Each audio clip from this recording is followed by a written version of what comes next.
What's good, YouTube peeps and barbecue freaks? Thank you guys for joining me today. Today's video, we are going to do a brisket on the Weber Kettle. I'm going to take you from start to finish.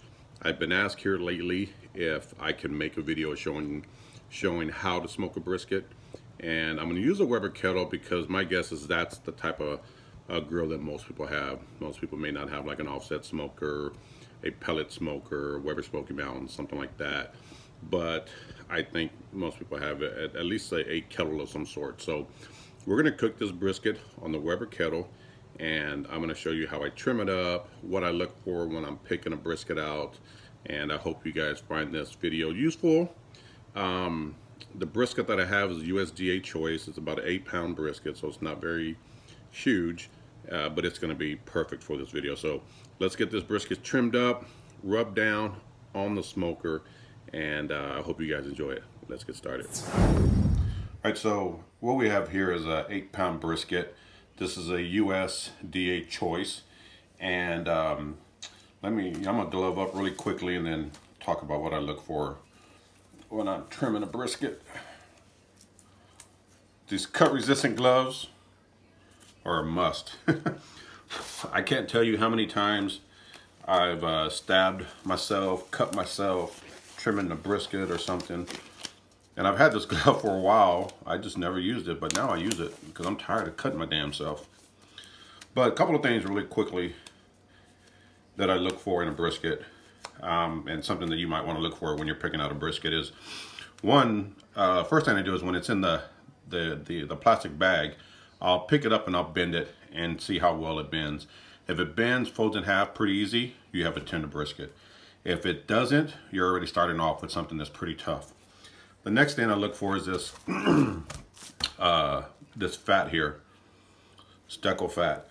I look for how far does it come down into the flat. Some of these, this only comes a little bit less than halfway, so that's fine. But some of these will actually come really far down into the flat. If you have that, then that's just more fat, less meat. So I try to look for one that has a smaller decal fat here. And then the last thing I look for is like how thick is the point. I'm sorry, how thick is the flat. If I'm cooking at home, I don't pay a ton of attention to that, but in competitions, definitely, because at home I can, do some things to it when I'm trimming to kind of thicken it up, but or just kind of cut the ends off that are too dried out and get rid of. So those are the three things I look for. So when you're first starting out trimming a brisket, always get you a good knife. And I like Dexter knives. That's just kind of what I prefer. So what I'm going to do is, I usually start with this decal fat here, and you just kind of want to get right under there and start trimming away. And as you trim, it's going to start releasing on its own.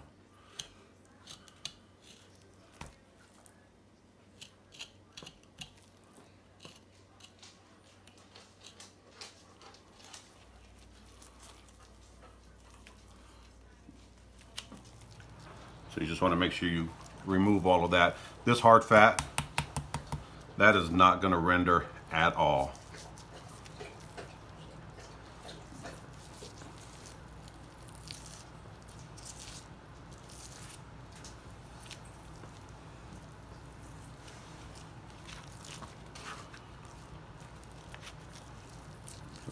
Get that removed. We're going to get rid of that.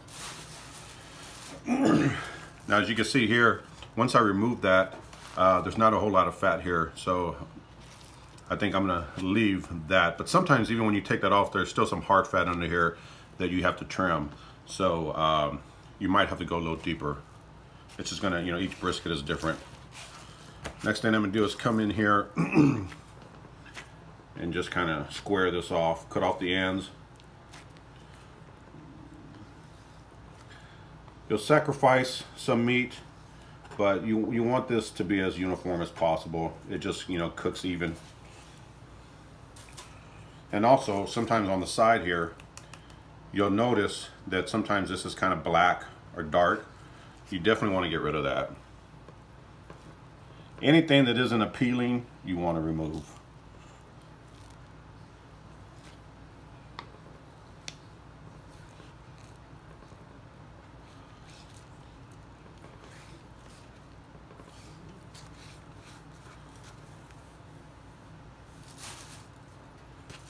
Next, I'm going to take this bottom, the bottom of the flat here, and see this right at the end here, it's really, really thin. So I'm going to trim it up some compared to like this side. See how thick that is? So I'm going to trim it up, cut off some of it about right there.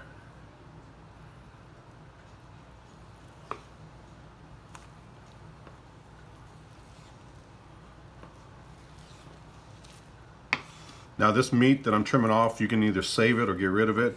It's good for making sausage. You can actually throw that on the pit and smoke it and eat it if you want, but some people use it, some don't. I don't use it.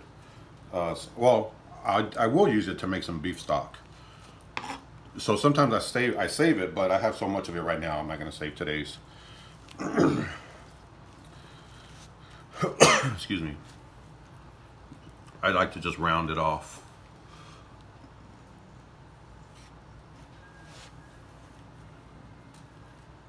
And then all this silver skin right here, we want to make sure that we get that off.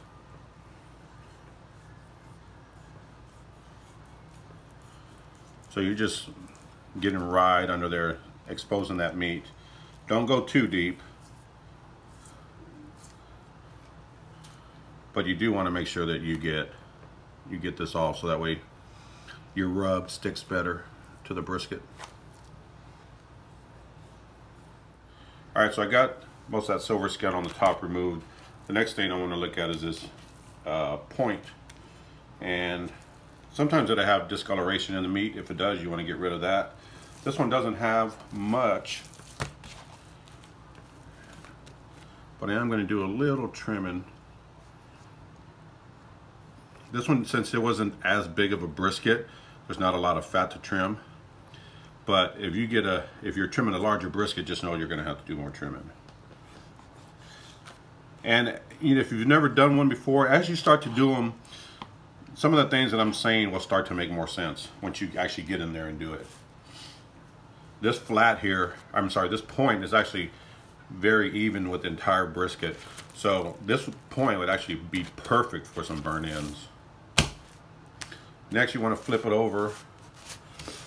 That's one thing I forgot to do. You'll notice when you flatten this out, see how it starts to get thin here? And then when you flip it back over, you see that piece of meat hanging right there? That's kind of why you want to do this. Just kind of push it out and see if you get any of these loose ends here. If you do, just flip it over and cut it right off.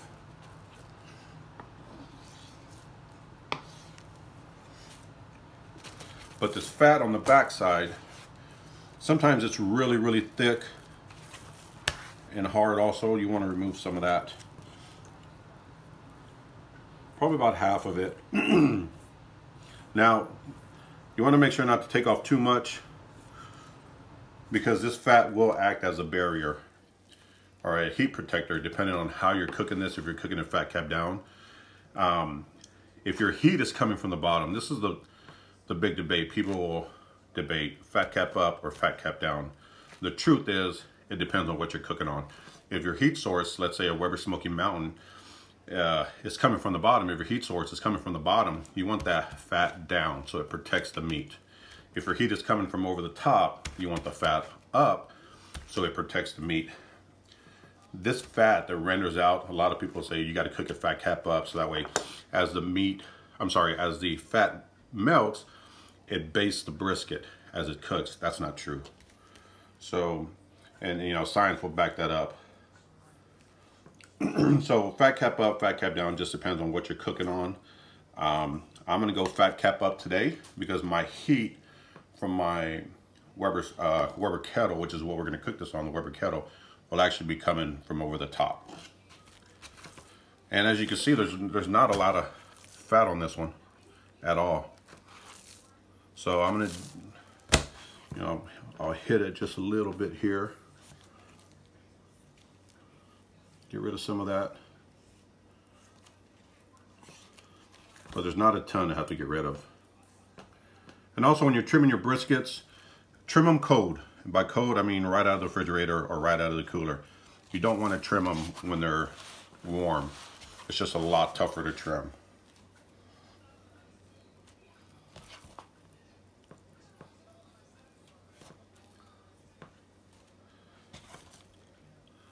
Just a little bit here.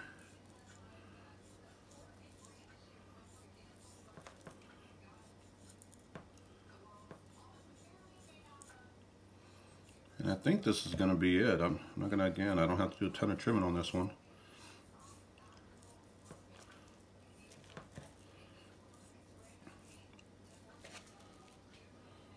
But you definitely want to, get some of this off.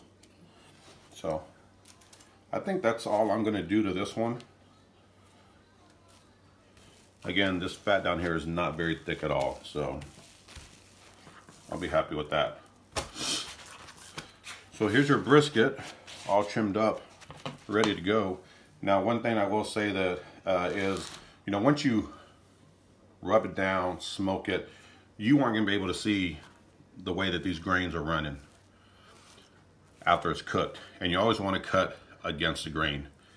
And one way to know which way the grain is running is, I would suggest you find the way the grain is running. In this case, my grain is running this way.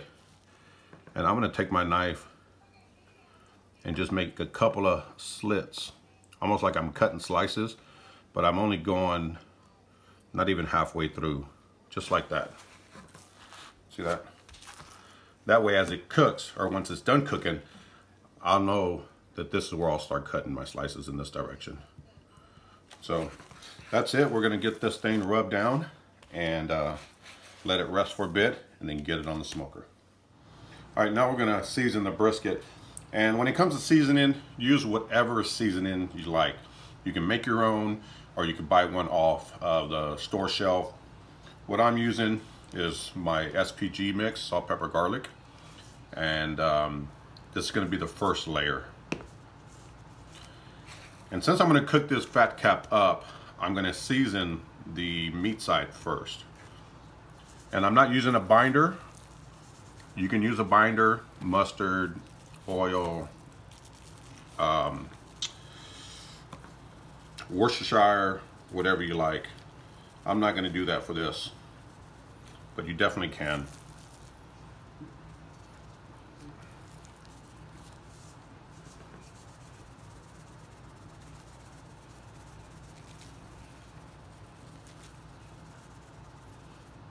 So that's going to be the first layer. And then I'm going to come back, I'm going to use a second rub. This is the Black Ops. My last brisket video that I did on the pit barrel cooker, I used this one. I really, really liked it.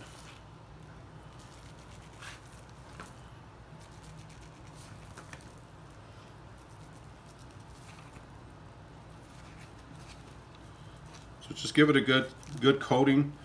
Brisket is a big piece of meat. It can take a lot of seasoning and be just fine. Some people do not like to over season. That's fine also. You do what you like, find what works for you. But I like to go, pretty heavy with mine.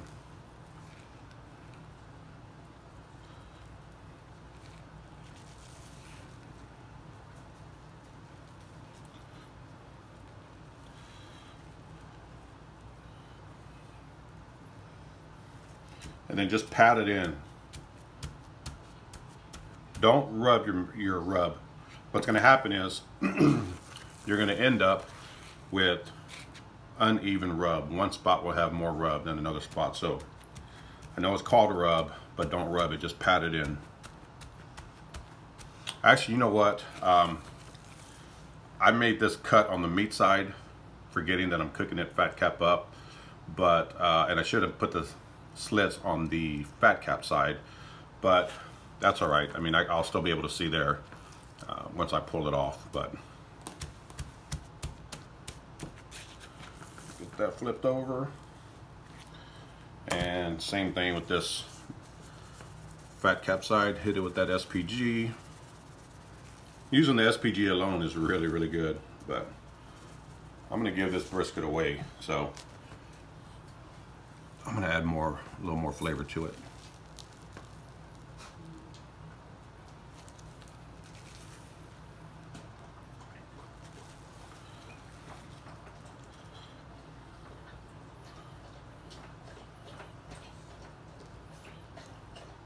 That's it. Pop that in there. We're gonna let this sit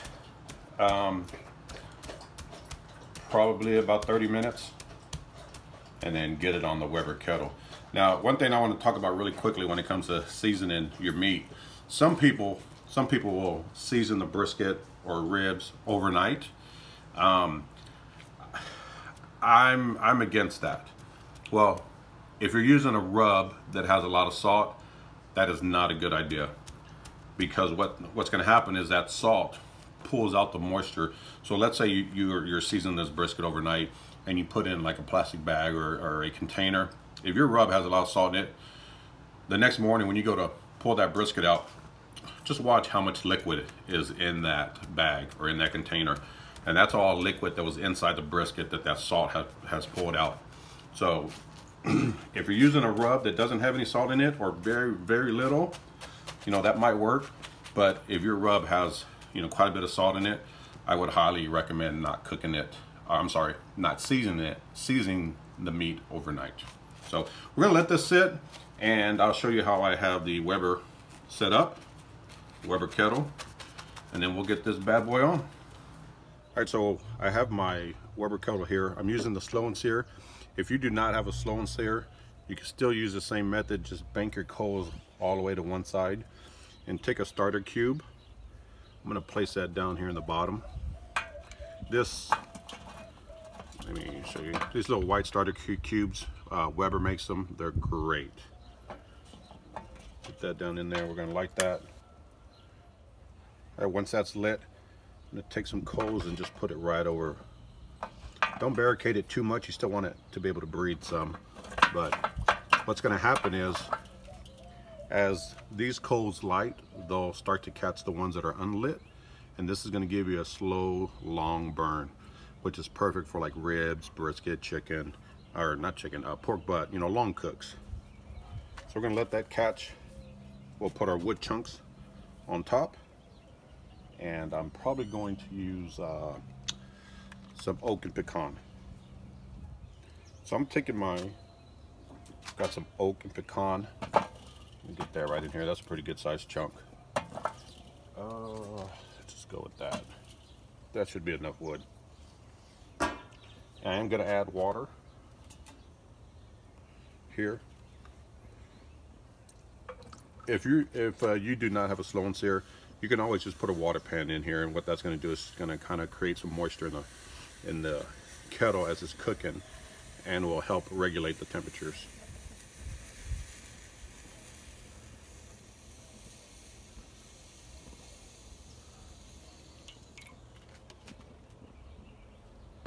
My bottom vents will be just barely cracked open. So we're gonna let this catch a little more, and then we'll get the brisket on. All right, my fire is going. Got my wood in, got my grate on. I'm gonna take this brisket, just lay it right in here. Now, the way that you lay it is the way it's gonna cook, so make sure when you get it in here that you kind of fluff it up just the way you like it. Shape it the way you like it, because that's the way it's gonna cook.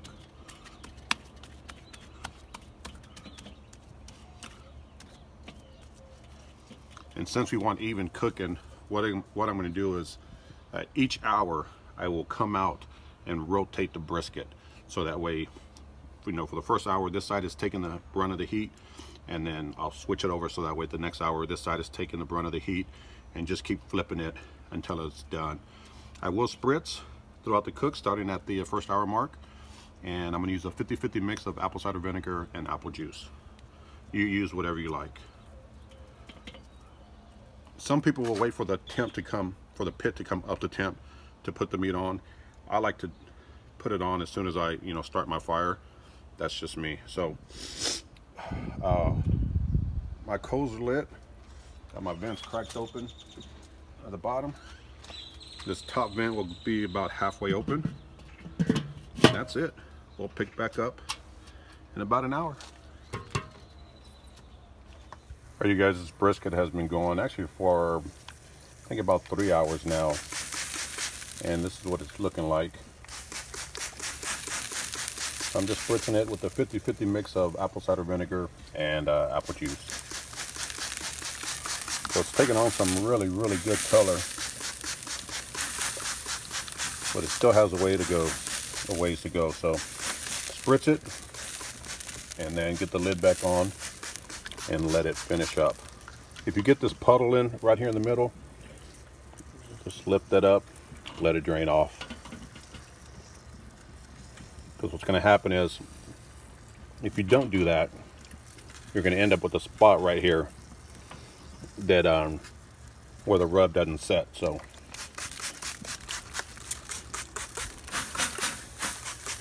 that's it. Get it closed up, and we'll check on it again later.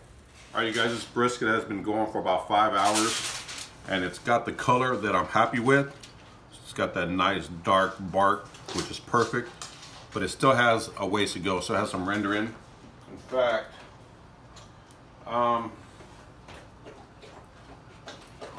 if I check the temp, let's see where we're at. About 179, 180. Yeah, this still has a little bit ways to go. Probably another 25, 30 degrees. So what we're gonna do is we're gonna wrap it in foil, and I'm gonna add some beef broth. I'm just using Swanson's beef broth. We wanna add some of that to this foil as we wrap it.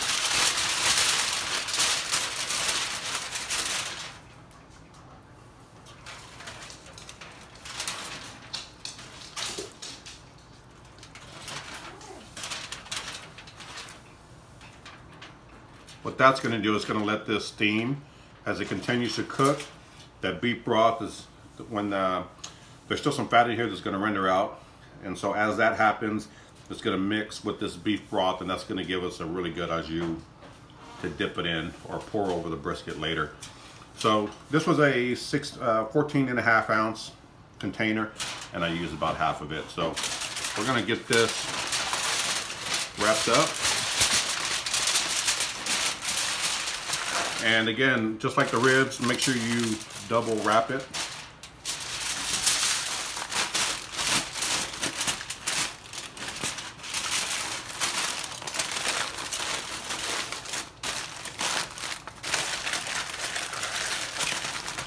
And then we're going to put it back on the pit, on the Weber, for, normally I go about 2 hours, but the way this feels, I'm probably going to check it out in about an hour and see where we're at from there. So again, just make sure you wrap it up really good. You don't want those juices to come out. And then get it back on the Weber, and we'll check back in about an hour to an hour and a half. All right, you guys, this brisket has been going for, wrapped for about an hour and a half. We're gonna open it up and check this temperature.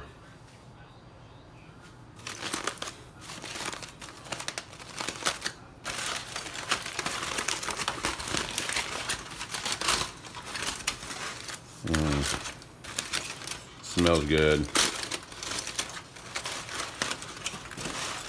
Ooh. Be careful when you're unwrapping, because there's a lot of steam in there.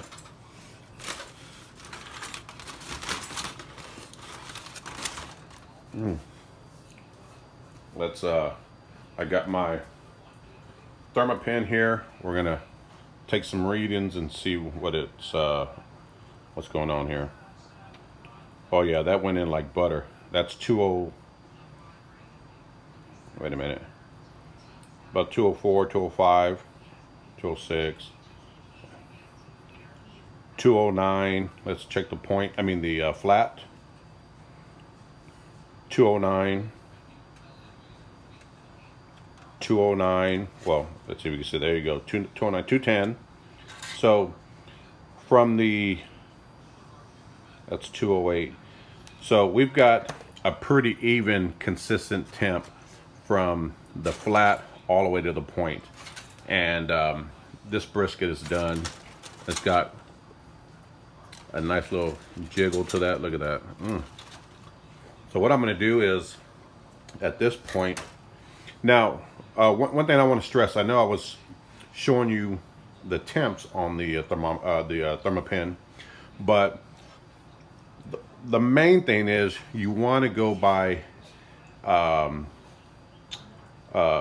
fill. How does your thermopen or whatever you're using to stick in there, how does it feel going into the meat? And you know, like, man, that's just so soft. It just goes in like butter.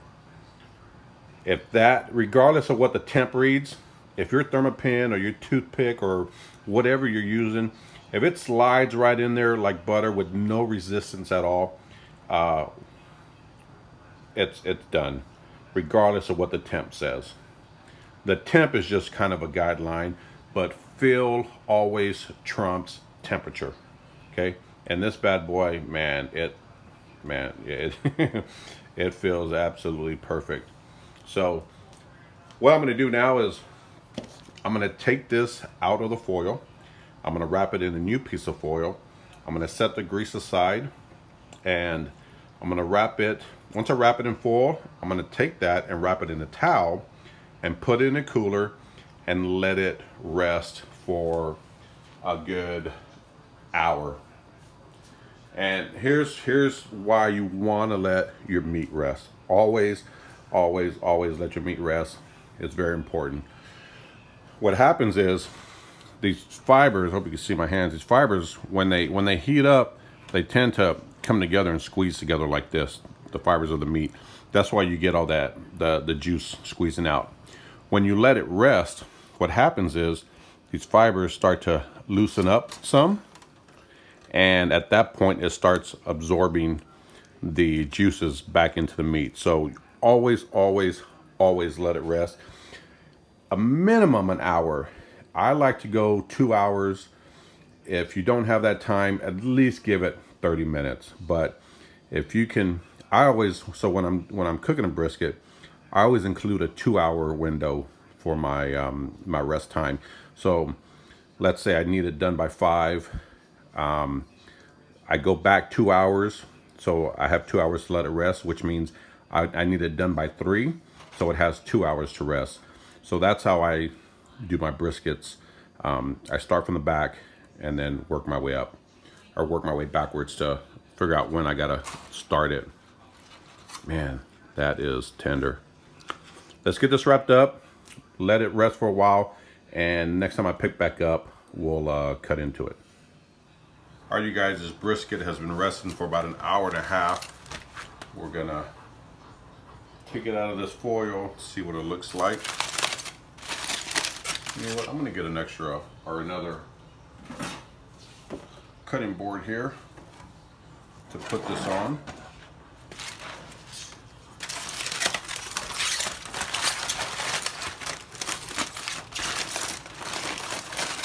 This is what our brisket is looking like. Put that right on there.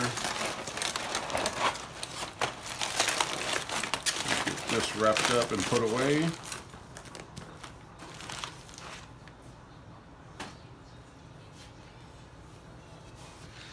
So this is what our brisket is looking like. Got some nice, the bark is still really nice. It feels tender. I don't know what that is. We'll take that off of there.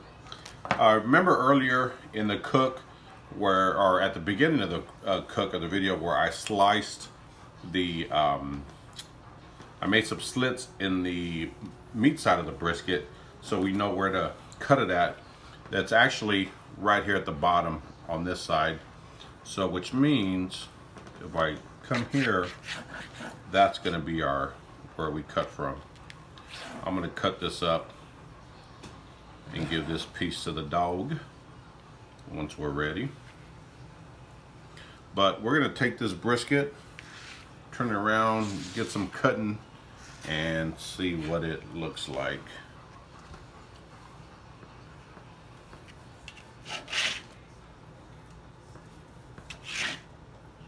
it seems to be cutting very well, so I'm happy with that.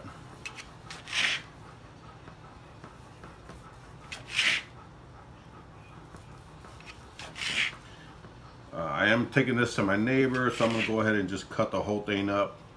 Now, the thing with a brisket, for those of you that are new to cooking a brisket, is it's two muscles, right? So what happens is, I mentioned earlier that you want to cut against the grain. The grain on the flat runs in one direction, right? And then when you get to the point, it runs in a different direction. So we're not going to take this and just make slices all the way down. We'll come about halfway, and then we'll take this point, turn it, and cut against the grain on that. But I think for now, we'll just cut some slices here. And we're going to go just so we get about halfway to the point.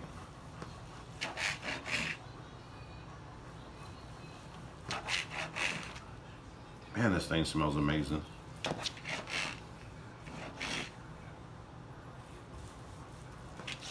I think I'll go one more.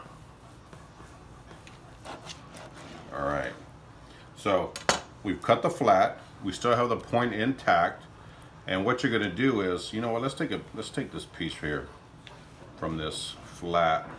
Let's separate it. Let's see what it looks like. Oh yeah. Look at that.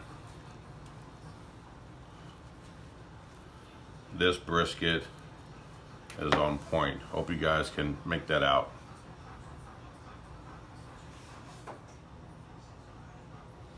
So this brisket is moist. It's got tons of moisture in there, as you can see. I hope you can make that out.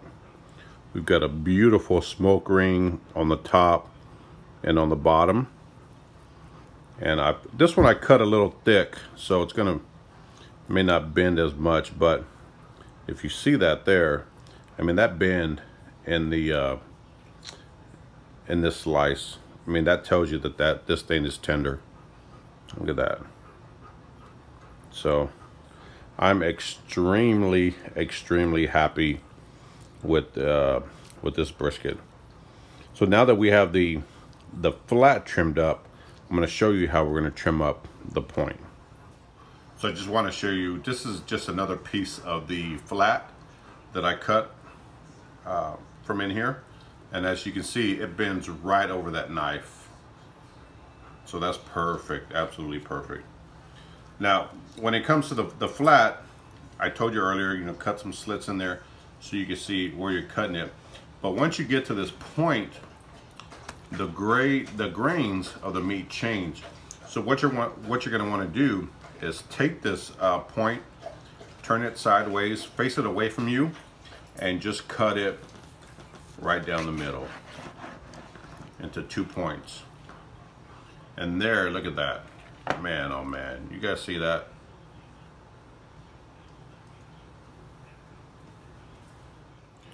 This point is juicy as all get out. Look at that. You guys see that? Man, oh man. That is absolutely perfect. Tender, moist, nice smoke ring. This is going to be some good eating, you guys. So when you turn this point sideways and cut it in half, what you're going to want to do, so earlier, if you took this point and face it up against the flat, this is what it was looking like. So once you get about halfway through, you're going to take that point, separate it, turn it sideways, and cut right down the middle. And from here, you're going to cut it this way against the grain, because the grains change. Where in the flat, we were cutting this way. We were cutting this way. But now we're cutting this way because the grains in the point have changed. Man, this is good. This thing is cutting excellent. Look at this. Let's just take a piece of this. Look at that. Look at that. flat, I mean that point. That is excellent. Man, I can't wait to try that. Let's give this bad boy a try.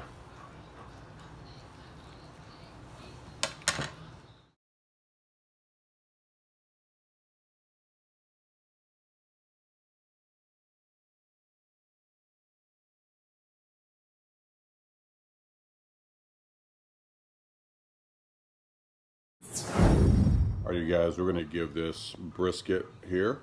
This is part of the point. We're gonna give this a shot. Man, it smells so good. Let's see what it tastes like. Oh.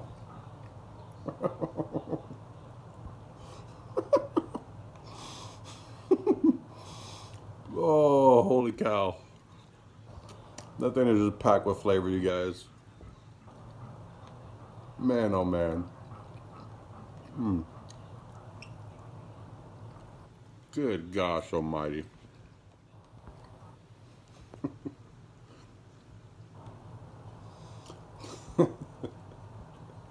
I almost had a loss of words. That brisket turned out excellent. Holy cow. I didn't inject it. You guys saw what I rubbed it with. I'm definitely picking up tons of smoke flavor. It's not like too heavy, but I'm picking up the smoke flavor for sure. I used that oak and pecan, which in my opinion is a great combination. Man.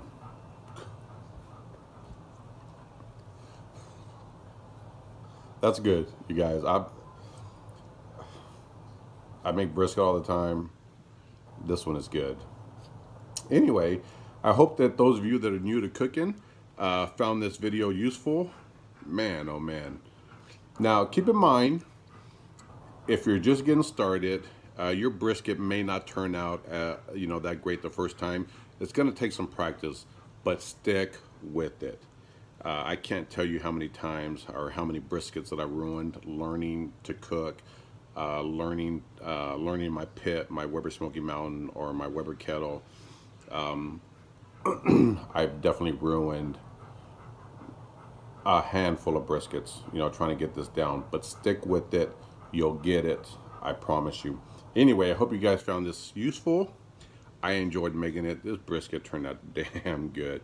I'm going to run the rest of it over to my neighbor, and I hope they enjoy it. I'm sure they will. Anyway, I will see you guys next time. Thank you guys for stopping by, and we will see you guys next time. Take care.